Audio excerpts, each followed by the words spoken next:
Bana nsangairo kubabona amaina ne Dobozi Johnson Sengendo. Kati ndi wano omukyalo ono Senga Fauzia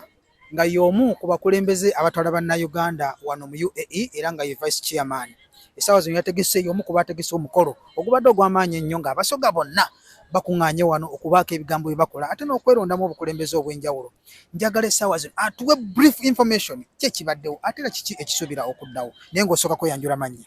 Koddeyo bakagwa abagodde abambedda banayiwumbwe nze nali nayiwumbwe bannange muli mutya mwagodde bulungi tubaire wano abasoga ninze Senga Fauzia M vice chairperson Abu Dhabi community ngate ndi mukyala eyatesetese omu kubatesetese ekibinuko kino ekya busoga tusoloiza abaana abasoga bonna bonna okuva e Dubai okuva Abu Dhabi okuva mu UAE yonna tubaire wano era tubairewo nga tuli mu kumanagana twayamba ebiduubo ebyensambo editali ndala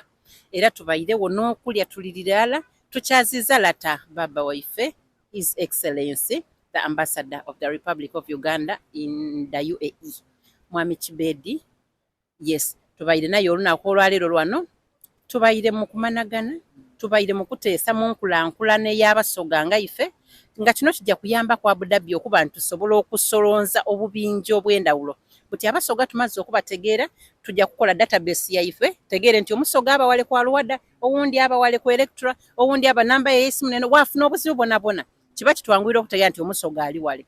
ekyo kyatuyamba ku okutegeera ekyatuyigula amaiso ng'omusoga yafiira agimaani amaze emyezi 2 nga tusondi obusente twamwizaayo waife baali bajja kumuziika mu iddungu wano so ekyo kitubwikwira amaiso okujja okubona nga babasoga nkuyanda bali wanaye nga tubaite tuyidi so olunaku olwaleero ne kituleese tube kuwalala tuliire kuwalala tukola ekibinuko kino muvangano gwaife gugiire bulungi era buli kimu kiri balabala. Okay. Omukyalo ono ye vice chairman ate nga musoga mujjukire kati wano mu UAE sawa zino abasoga be batufuga Ambassador Musoga vice chairperson wa Uganda mu kibuga kya Abu Dhabi Musoga yali sports director wa Uganda mu kibuga kya Abu Dhabi Musoga Edi Mukaya kugamba abasoga mutukoze kirungi ino nekirala background y'abasoga mu Uganda ndoza abasoga they are the most educated people in Uganda ekyo abadde tamanyi data eyo twagala okwebaza nga mutukoze bulungi twagala fulaga ya Uganda mu ngero gikumira nga eri ddala waggulu ya flaga tujja gikumira ddala waggulu kyoyogeddeko ekyokusoma balina era living example ninze mwene ndi mukyalo wa masters nga mu management science nga ate era nina postgraduate mu public administration and management nina degree mu social work and social administration ne diploma ate ni mukyala musomesa nina grade 3 education certificate ndi mukyala muna mawulire nina certificate mu journalism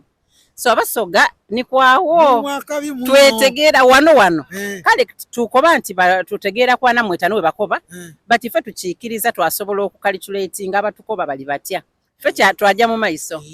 kati bagumiikiriza ne kitwetese ate tugumira buli mbeera buli aide tumutwalanga bwali balooza tutegeera yenga ife tutyo. Okay. Nyabo njagala okwebaza n'omulimu gw'okoze okulaba nga olwaleero abana Uganda abasoga babaddewo bangi ate ne His Excellency Ambassador n'abeerawo ne information gyatuwadde njagala otuweeyo akataleke kanga gwe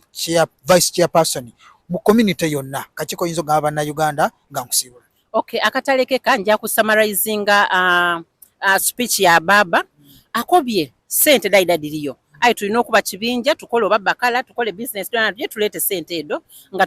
business impandise nga tulina bank account tusobola okwekulankulana twena timu soga timu Uganda ai twena abana Uganda ekyokubikyenda sobola kulekayo abaana baife abobuwala abaganda bange abobuwala n'abo obulenzi tuje tukozese golden chance tuyege driving oba olina omulimu ogundi gwokola oba oli kirina oba oli wa salooni oba oli barista ku off day oba mu vacation yojja wala okole golden chance ofune golden chance oyege driving buli wanayega driving obulamu bujja kweyongerako tibyakwewana nze ndi private driver ayiwa oba driver wano omusaala gutandikira ku 3 ng'oli muwala n'oba obukaire obusatu obwa Uganda kasita oba ni license ya wano woba ogizira ng'ova direct Uganda n'otuukira mu kiyumba kya Mwara book training nga gutandikira mu kakaire kalamba n'ekitono dira mu 15 ate wobanga era buti olinga nze alina visa yange n'aba ni license yange omusaala gutandikira ku 38 ng'olikolera mu Warabu woba olikolera mu Zungu otandikira ku 5 oba 15 oba bukaire 5 oba buna kitundu omwezi kiba kikuyamba kusoyo otakoba otya anze ndi barista paka kufa ye ufuna driving license ni wona ava wano Abu Dhabi oba UAE ojja kutuuka Canada, ojja kutuuka UK, America, bajaji kona mu WhatsApp ya international driving. Iwaire ku luguudo ovuga ate ofune sente itegerekeka. Okay, toyanziza nnyo kati ku golden chance biki ebyetaagisa ku golden chance? Ku golden chance olina okubeera ne permit, driving permit ye Uganda, era wootuuka wano n'ogiwaayo ku driving school. Naye oteekwa okubeera ne Emirates ID eya wano nga kiraga nti oliwo emyaka 2 mu mateeka. Kati wobeera nayo teekayo license yo, gulawo amaaso, gulawo gundi fayiro ku driving school emusafa oba mu Emirates yonna gy'oyagala. Womala okugulawo yadda just dira mu 10, digenda bakukebera amaaso balabe olaba bulungi oba oyinza okuba tolaba bulungi. Yes. Era woba olaba bulungi era dira mu 10 ogende mu maaso book. Nga woba tolaba bulungi still tebakudinayinga mukisa wabula ogenda kuba amaaso ne baddamu ne bakutestinga ne bakuwa specs ezisaanidde oba eziraba ewala oba eziraba okumpi.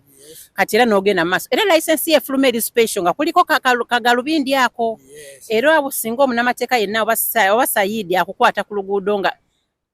okoze accident asooka akebera ku license yo. Weba eriko ka glass ako n'akituula nga tobadde nazo kitegeeza obadde mu bulagajjavu ng'ogirese eri ate okimanyi tolaba. So ako kabeerako ne kawula nti ono alaba bulungi ono alina obuzibu ku maaso. So wamala okugulawo okumaliriza eye test ogenda no bookinga classes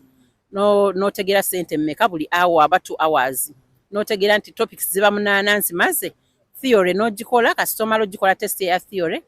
ebeera mbika 2 waliyo ey'okugamba nti nze njagala computer test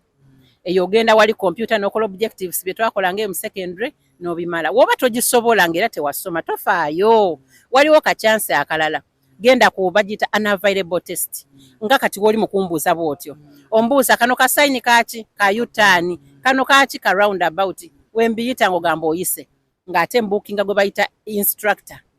oba Santana nga ntwala mu ku luguudo nkozesa training walaba nga ntuuse ndi fine nga ngenda ate mbookinga test ya police kati wogendamu ne police agamba left right kasobiyita wano message ogifuna automatically passed ng'ofuna license ng'ojoga.